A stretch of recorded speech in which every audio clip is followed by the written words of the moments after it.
Good evening, everybody, and welcome to Nightmares Nightly. I got something for you, Barry said. It started in a rundown pub in East London. David was losing everything. The breakdown had cost him his job. His wife had taken full custody of his daughter and was now living with some damned postman. A postman. David was once a millionaire MD, and he'd been dumped for a postman. Now he spent his time in East London dives, lamenting over everything he'd lost. And it was all because of her, Ashley Miles. That was her maiden name, of course, and that was what she called herself now. And his daughter is now called Chloe Miles. She wasn't Miles. She was an Edwards. Chloe Edwards, not Chloe Miles. Just saying the name Miles made him sick. And the postman was called Fabio Gallardo. And no way was his daughter taking an Italian name off an Italian bum.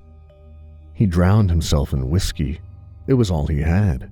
He desperately missed his life before the bottom fell out. Sat opposite him was Barry, his oldest friend, his biggest confidant through all of this. And Barry was all he had. But Barry was strange, and Barry could be hateful when he wanted to be. The trick-or-treat hotline, Barry said. What's that? David replied. It's called the trick-or-treat hotline. What is that? This a joke? What day is it today? Wednesday, David said. No. The date. The 23rd, David replied. They only open between the 20th and 31st of October every year. It's a trick-or-treat hotline. Barry slid David a card. The card was plain white with an orange pumpkin embroidered on it, and when you flipped it, there was a phone number. Trust me, Barry said. David sat on it for a few days and did his usual boozing, but as the cutoff date neared closer and closer, he couldn't resist calling, just to see what they're about. He remembered the parting shot from Barry in the pub. They're not cheap, Barry said as he was drunkenly getting into a taxi. David was one of the few people in the country that still had a landline.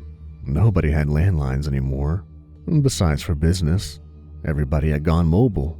But David picked up his landline phone connected to the wall and dialed. A woman's voice answered, perky and customer servicey. Hello, and welcome to the trick-or-treat hotline, she said in a bubbly tone. I was given your number to, forget it, David said. He slammed the phone down.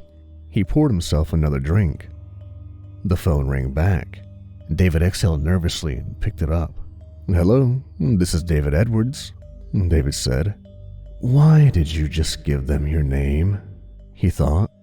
It was a man this time, gruff and harsh, like a drill sergeant in the movies. Did you just call? The voice said. I did, but wrong number. What did you want? Something about a trick-or-treat, David said. What the hell? To who? The voice said back. My ex-wife, my current wife, I mean. She's divorcing me. The line went quiet. Hello?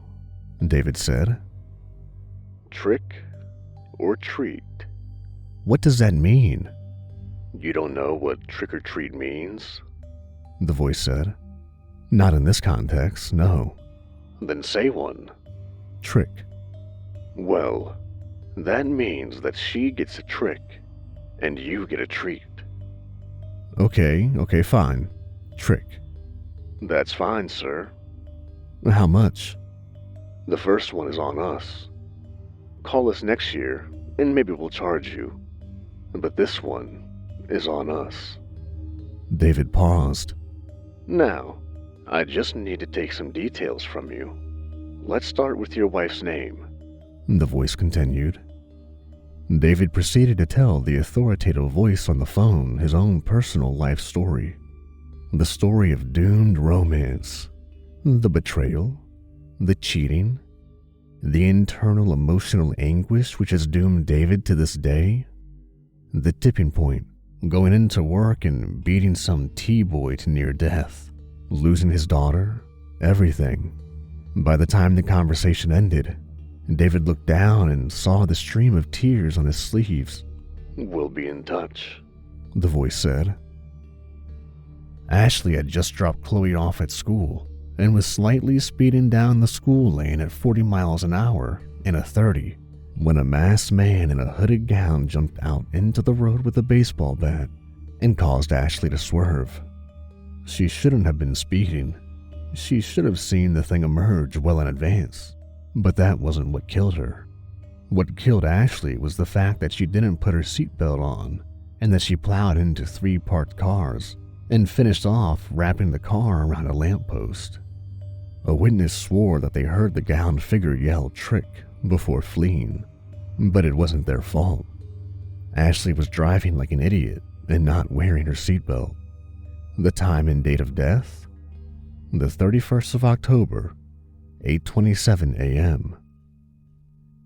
David went to the front door and was surprised to see a FedEx man.